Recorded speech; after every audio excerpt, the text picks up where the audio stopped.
So today on Idiots Go Running, we have Nick. Say hello, Nick. Hello, Nick. We've got Matt. Say hello, Matt. Hello, Matt. And we've got Andrew, who turned up late. Say hello, Andrew. Hello, Andrew. It's the Running Christmas Special. Colin, Andrew, Matt, and Nick. It's the Running Christmas Special. So, what do you think about Andrew's jingle? We'll start with Nick. Well, to be honest, it was good, but I'm probably going to have to wait for the AI generated closing song before I get really excited. I think that's where the action is going to be. And Matt, you always love it. You always love it. What do you think?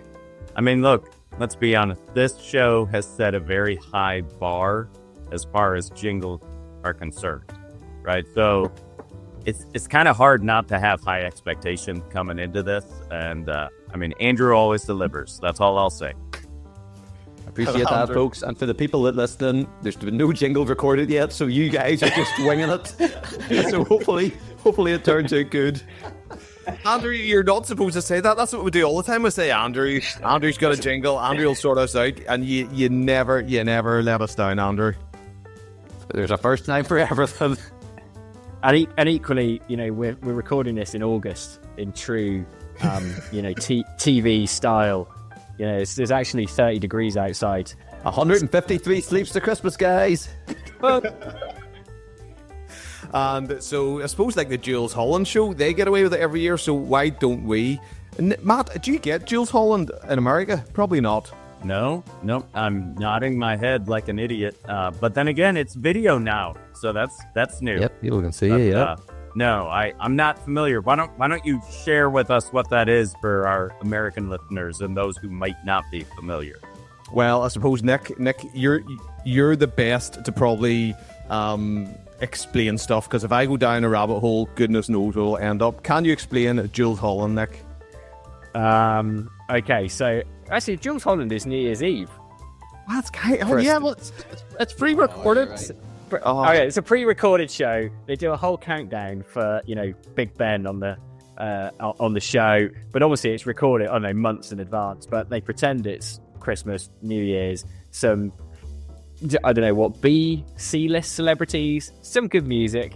But Jules Holland is he's a bit of a music legend. Yeah. I would say maybe not for all the right reasons. I don't know. But yeah, an interesting, quite an English thing, I would say. That. Yeah. Did you say English? Yeah, and so. I don't know if many people still watch it, but I remember every year he used to bring on Matt. It could only be described. You love your music, Matt. You love your karaoke. It could be described as like a tramp who plays the guitar, and he's dressed in he just looks like they've pulled him off the street and he can play a guitar. What's his name, Nick? I'm sure you know. Is C6 Steve? C6 Steve. If you get a chance, Matt, Google C6 Steve, and that will kind of round up what Jules Holland is all about. Do you know what? I've never watched Jules Holland, so this is more informative for me as it is for you, Matt, if I'm being completely honest. And we should say, Colin, Matt, Nick, this is so exciting because you've heard us four on the podcast, but this is the first time we've all been together. Well, say together. We've all been in the same place. Well, I say same place. You know what I mean? We've all been here at the same time, speaking to each other. Where are you, Matt? What's the time? The time here is 8:46 a.m. So it is morning here for me. So we are not all in the same time zone, but we're at least in the same live conversation. So we have our Idiots Go Running WhatsApp group chat where we're all present, right? But this is actually the first time I'm getting to talk live with Nick present. So this is a real treat. I'm looking for a live tip at some point in here. Oh, yeah. It's even that much more valuable when you get it real time. So it's going to be a treat. Well, what's the next race goal, Matt? I don't really have one at the moment, so maybe that's what the tip should be about. Not about setting goals. It's intentional, actually. I am scaling back, but trying to maintain at minimum, I'll say like a 20-mile base. So that way, if if any of you were to show up at my doorstep tomorrow and say, "Hey, you want to do a marathon?" I'll be ready. So that's the goal. There's not a race currently in front of me, but maintaining fitness without a goal can be a challenge, and it's one that I want to prove to myself that I can do, because often I've said I need a rate in order to ensure that I'm staying on track. And gonna see how I do without a race. Yeah, and Matt, I would watch what you say when you say you're worried about people turning up on your doorstep for a 20-mile run. That's going to be Andrew. Andrew, the amount of times he turned up on my doorstep for a 20-mile run, and I'm just getting out of bed. Matt, you would not believe. Matt, if I turn up at your doorstep tomorrow morning, it'll be, Matt, Starbucks, gingerbread latte, Hano chocolate, let's go. That's what you're expecting. Let's go for a rest day. That's what would happen if Andrew showed up at my door. And 100%. by the way, it would likely be a Marvel marathon, right? Different type of marathon. But yeah, it would just be back to back to back Marvel movies, I'm guessing, Andrew. Oh, no, that's not the kind of... I was thinking Marvel Marathon. I was thinking, what's this? Is it going to be like a different character every mile or something? And you mean just watching that's it, an idea. right? You see, By the way, I have done one of those. At Disneyland, it was the Avengers half marathon. They don't do marathons at Disneyland, if I'm not mistaken. So that's in California. And it was literally every mile there was a different Marvel character. Very believable looking costumed actor dressed up that you could get your picture taken with. So I, of course, went as Captain America. No surprise there. And saw Captain America. Didn't stop though, because I was actually stupidly trying to set a PR, which you should never do at a Disney rate, where you can stop and get pictures taken with characters. Because that's what it's about. It's That's the what you wanna do. experience.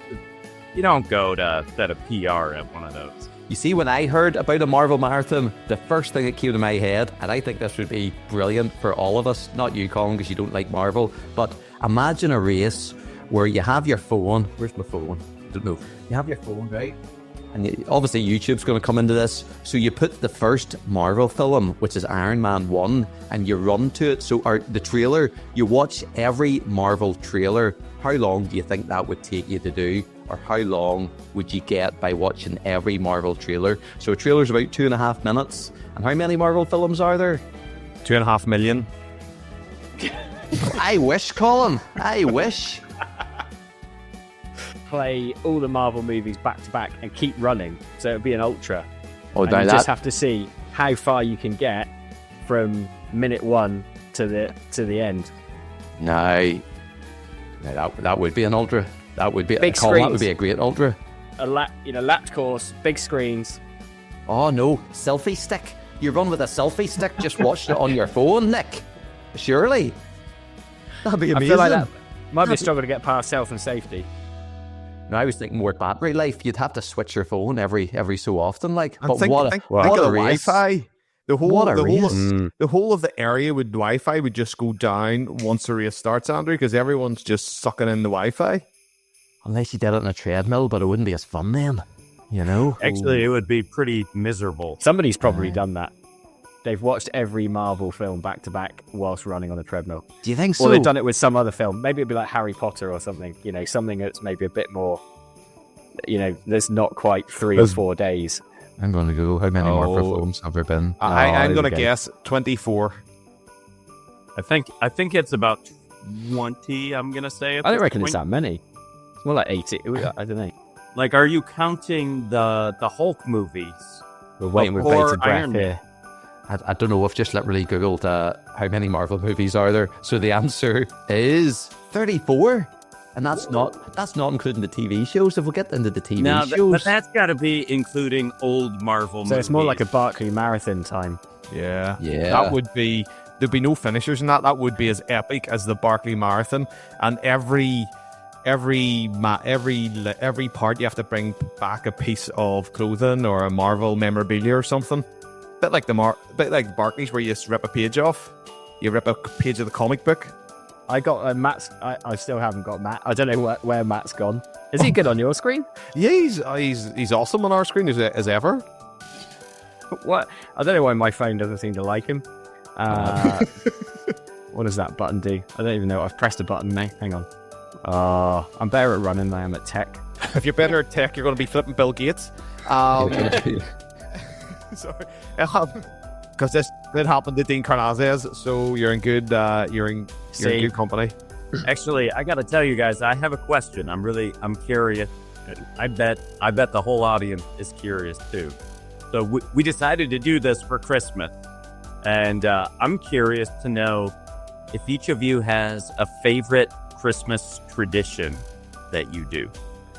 I'll tell you what mine is, but the trouble is, it's a bit too predictable, really. Going out for a Christmas run. Got it, Nick. See? Right? So, the deal is that we open Christmas presents with the kids in our house, and then we go to Julie's parents' house. But I have to get a run in somewhere, so I'm quite happy to forgo my normal morning run, obviously, because, presents need to be opened. But I run to her parents' house and I go over Cave Hill because they live on the other side of it. So now that doesn't mean anything to you, Matt, but it's about 1,000-foot hill that overlooks Belfast. It's quite an iconic sort of part of our landscape. So my Christmas tradition is get all the presents open. We have like a Christmas brunch. Do you have brunch in America? Is that a thing? Oh, I am the king of brunch. So, yeah. Right. So I'll see Brunch. you tomorrow morning, The king Matt, of for brunch. brunch with him. So brunch, and then over Cave Hill, get my head showered, as you would say, and then it's into the chaos on the other side of the hill. But I just feel like that has become a thing that I would definitely miss if I didn't do. That's a bit predictable for a running podcast, isn't it? So Not our running Surely podcast, somebody else- Nick, not really. well, maybe it's controversial for this podcast to talk about running. Maybe that's more of it. But yeah, anyone else? Andrew, I'm still thinking. You jump in. I'm still thinking. I can't figure out what mine is. So I suppose every year I go to, with me and Colin, our families go to mum and dad's on maybe Christmas Day, and then the other year it'll be Boxing Day, and then I go to my wife's mum and dad's Christmas Day or Boxing Day. But when I go to my wife's mum and dad's, I make a quiz. So it's Jenna and her dad against her brother and sister-in-law, and it's quite fun. I put a bit of effort into it, and it's a bit of crack and a bit of banter. So for years and years, it's been Jenna and her dad against her brother and sister-in-law. So it's quite fun, I suppose. That's a bit of a Christmas tradition that I've been doing. So, and most years, the quiz is only made in the last few days leading up to Christmas. This year's a perfect example. I have not started the quiz. And I should say, one of the best quiz rounds, and it's actually propping up my computer so I can show you. So I got this idea last year from a mate, and it's really good. Now I'm going to go wonky here because this is holding up. So I've got this here is a Christmas jigsaw puzzle. So one of the quiz rounds is they're both two identical boxes. The other one's propping up the computer. And they just have to finish this jigsaw. What is it? A 50-piece jigsaw as quick as possible. And you see, as far as banter, it is an amazing quiz round because you've never seen two sets of people be more competitive. I add in like, oh, there's one team doing really well. You need to step it up. Who's going to lose? Who's going to win? And just I really amp it up. So that's a fun quiz round. And if you've got any other quiz round ideas, please let me know because I like fun, weird, different quiz rounds. So I suppose that's my wee tradition I would do each year. So being the AI fan that you are, Andrew, you might appreciate this. So I am a big ChatGPT user. And the version of ChatGPT that I have allows you to do a live conversation with ChatGPT. So not just talking and then you wait for the response, but you can do a live conversation. So what we've discovered is actually creating a live trivia game with ChatGPT where you have teams. You give ChatGPT what it is that you'd like the trivia to cover. And then you can even tell ChatGPT to be sarcastic in its responses and to, make puns about Christmas as it responds to tell you who was correct or anything like that. It's hilarious. The kids ask to do it almost every day, and I'm like, guys, we can't do it every day. Matt, I have to jump in and say, I like the sound of that. could we I have do a like quick the sound of that. demonstration of it live on the podcast? Well, I don't know if we're that prepared, but let me see. Wow. This sounds like a round that I will be implementing this year. That sounds like a lot of Implementing or fun. completely stealing from Matt, Andrew? All completely ripping off. So this is on the Chat GPT app, and you see the thing that looks like black with white lines on it. That's for a live conversation. So let me just try this. Not planned at all, but here we go. Okay, so we are on the Idiots Go Running podcast. You've got Matt, Andrew, Colin, and Nick, and I'd like you to give us a brief Christmas trivia quiz. And I also want you to respond with the correct answer or grade our responses individually with a bit of sarcasm and Christmas puns. Here's the first question. What Christmas beverage is also known as milk punch? Take your time and let me know your answer. Eggnog. Colin says eggnog. Nick, what's your answer? Well, it's going to have to be eggnog, isn't it? Because I can't think of anything else milk-based that you drink at Christmas other than tea. Okay. That's not milk-based. Andrew, do you have a different answer? I had the same answer, but just for banter, a gingerbread latte. A gingerbread latte. And then I will go with a pumpkin spice latte. Go ahead and grade our answers. All right, let's see how you all did. Matt and Nick, you both nailed it with eggnog. Classic choice. Andrew, a gingerbread latte sounds delicious, but not quite the traditional milk punch. And Colin, pumpkin spice latte is more of an autumn favorite. So congrats to Matt and Nick for getting it right. Look at that. It gave me credit for Colin's correct answer. I'll take it. I'll take it. Thank you. And let's do one more question, but don't forget, you're supposed to be grading us with a bit of sarcasm and using some Christmas puns. Go ahead. Got it. I'll make sure to add some extra cheer. Here's the next question. What popular Christmas plant is known for its bright red and green leaves? Let me know your answers, and I'll have some festive feedback ready. All right. Can I go first? Nick, Can I go first? Do I have to give the real answer?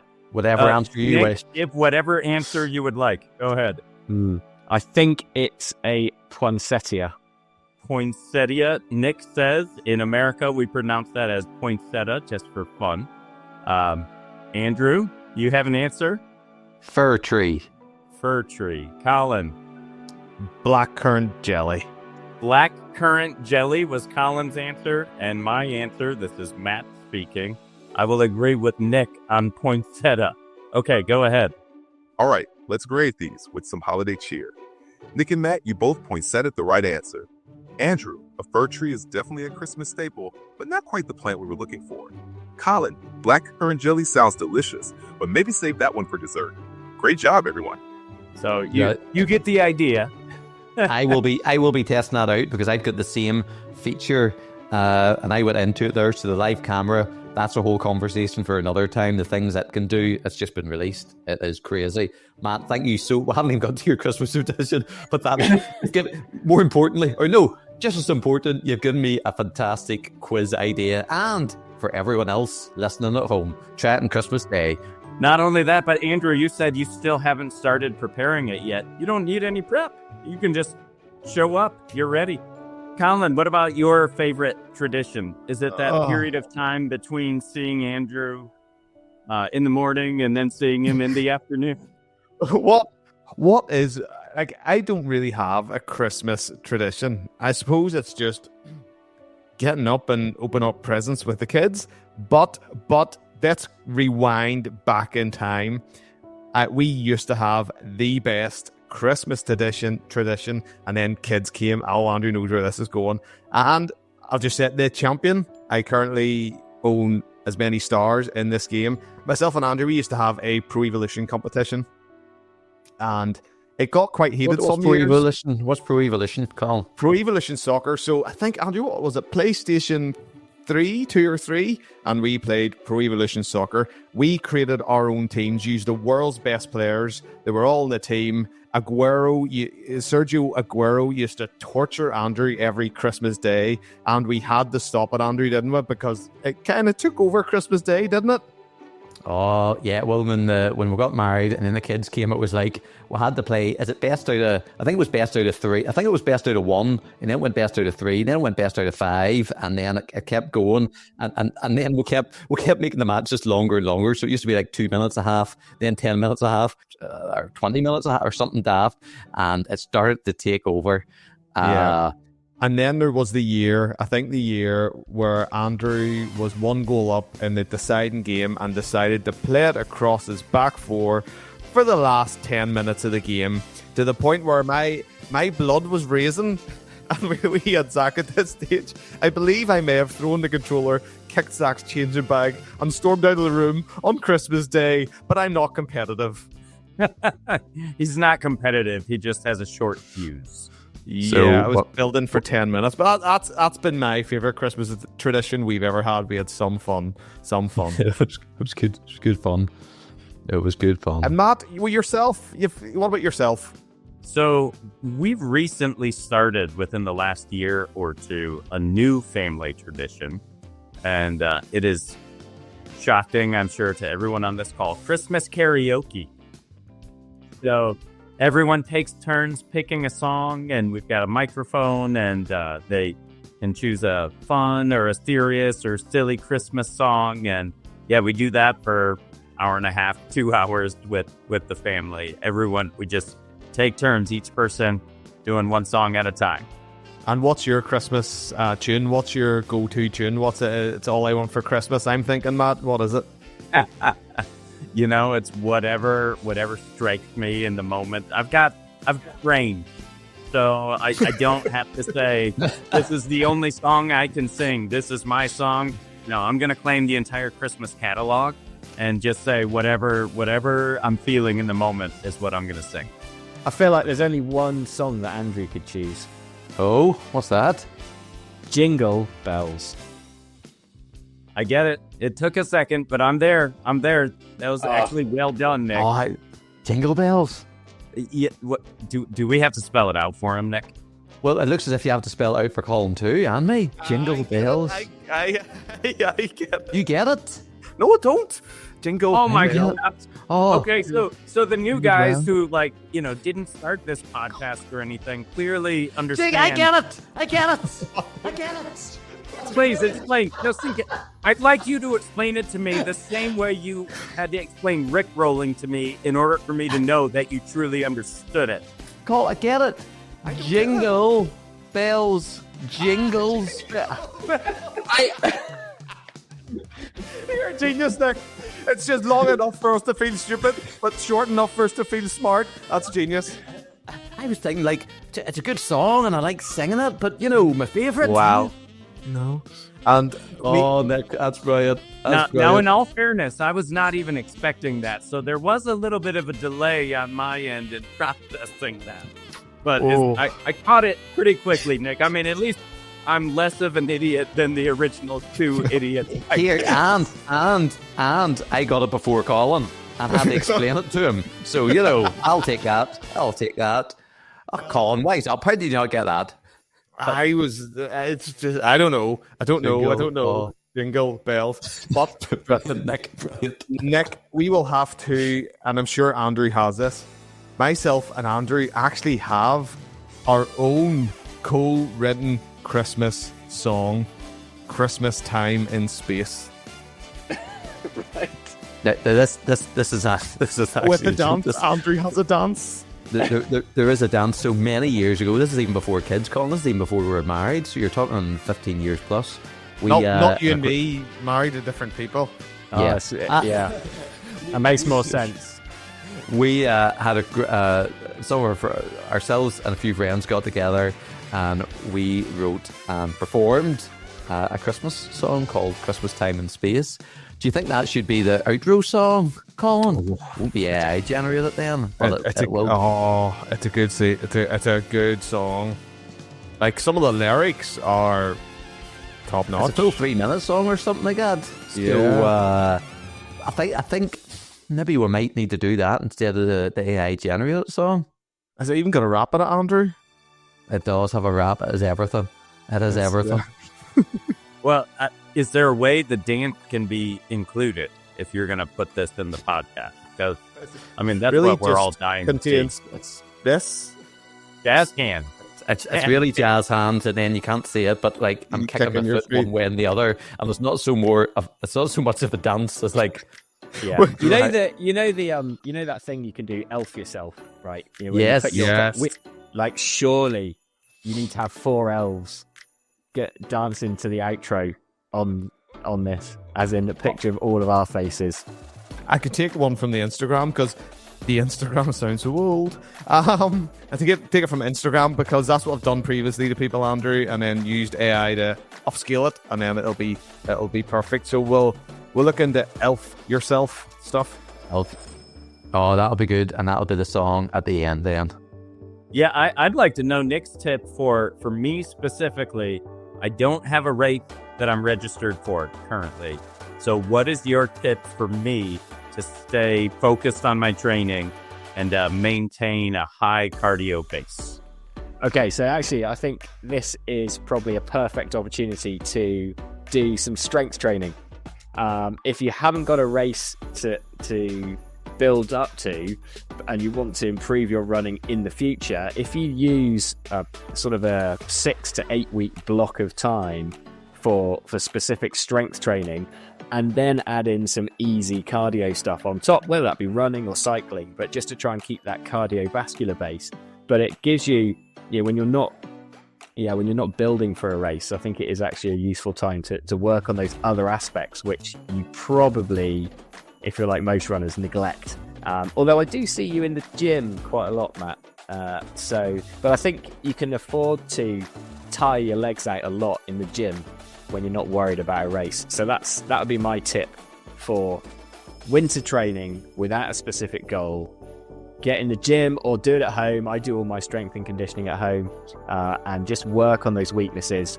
Things like your calf muscles, your hamstrings, quad strength, stability, all those things that you probably don't want to be hammering too hard when you're actually prepping for a race. How's that? what would be your top 3 strength training exercises for that? Oh, Not each, I'm gonna, but like 3. Like what would be? just 3 things. Yeah, Okay. Number you can one. have more if you want. Just don't want to no. give you a full list. Well, then we'll do 3. We'll do 3.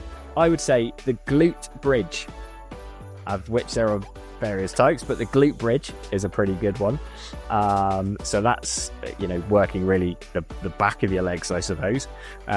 The reverse lunge, Yep. and then the step up. Okay, you didn't say Bulgarian squats, so we're good. No, That's my no, least favorite. or like single leg RDLs or something. Yeah, yeah. That's far too challenging, probably. And reverse squats better than normal squats then? Reverse lunge. Lunge, sorry. Yeah, I don't know. I find them a bit easier to control.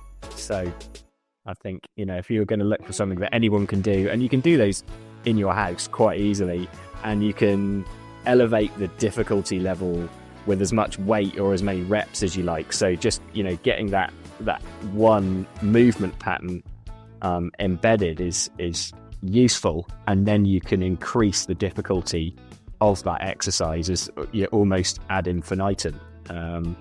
So those are probably my 3 kind of run specific. We could be here all day talking about strength and conditioning, but those are 3 good ones to start with. Super, thank you.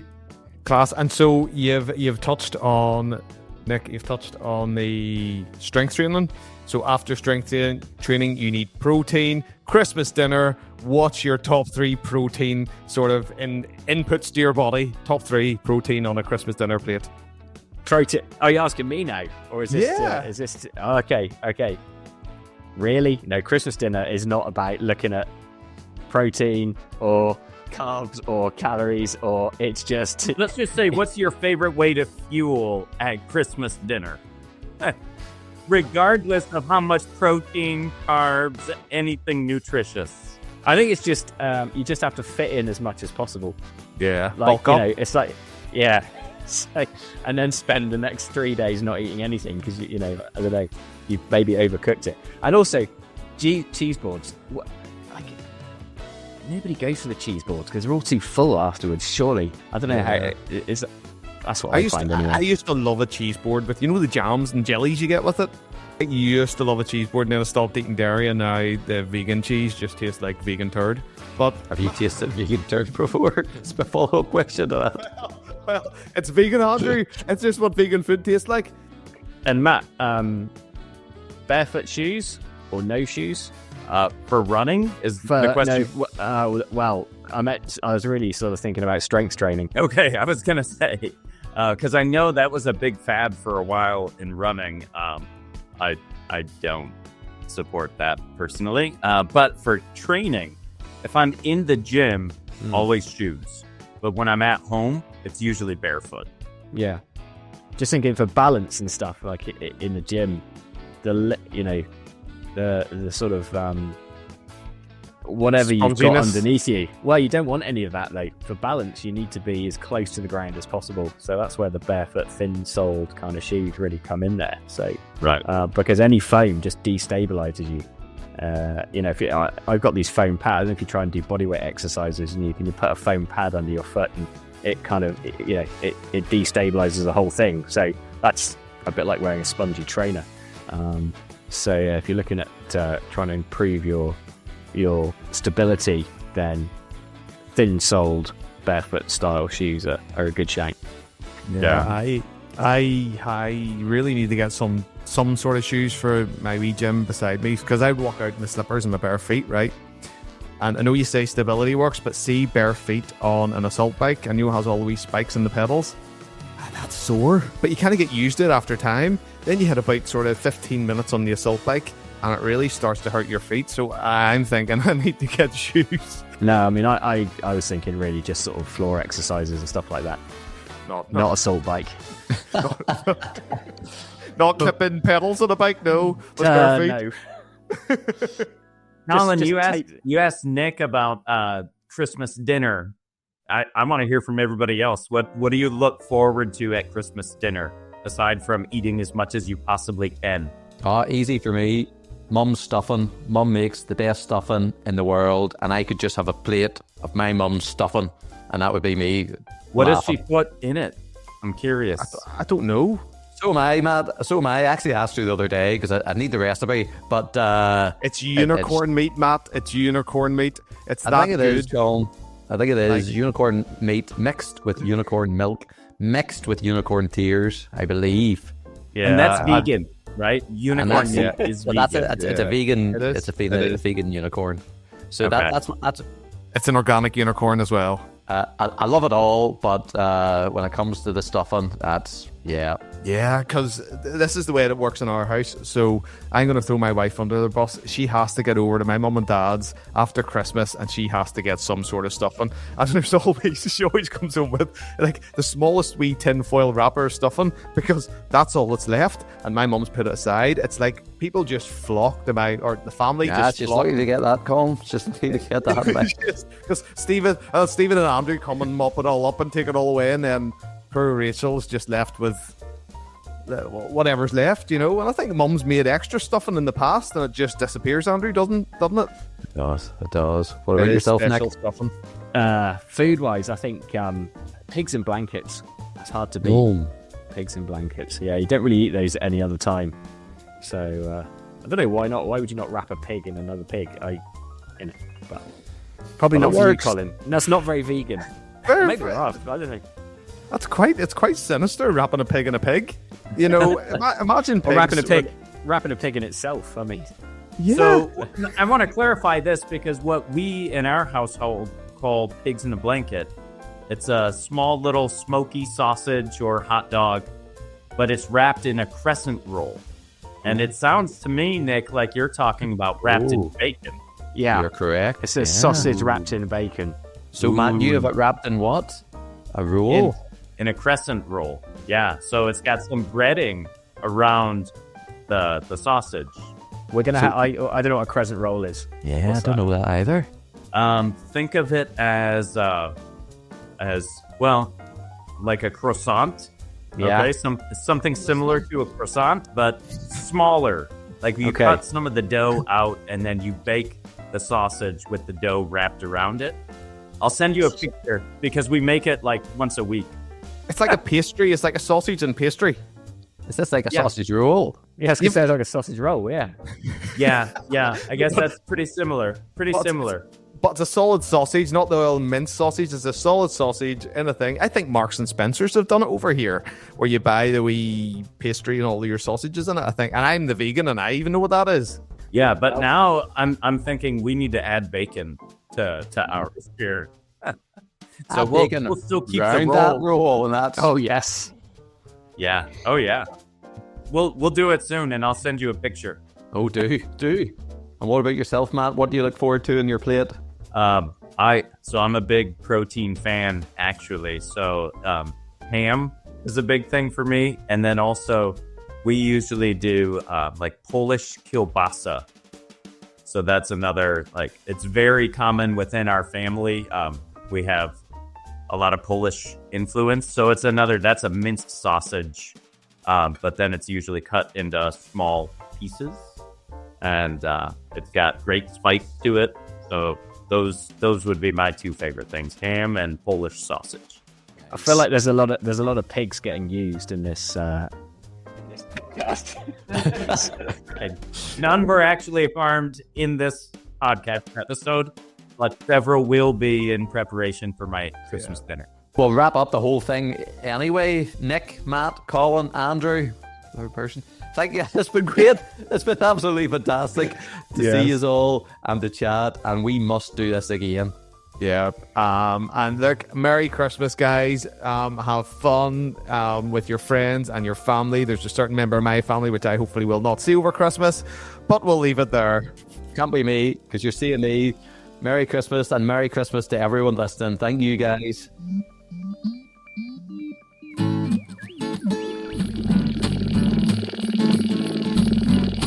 Hey, look up there! It's Santa and his spaceship! This year, Christmas moved to space. To the expansion of the human race. This year, Christmas moved to space. To the expansion of the human race.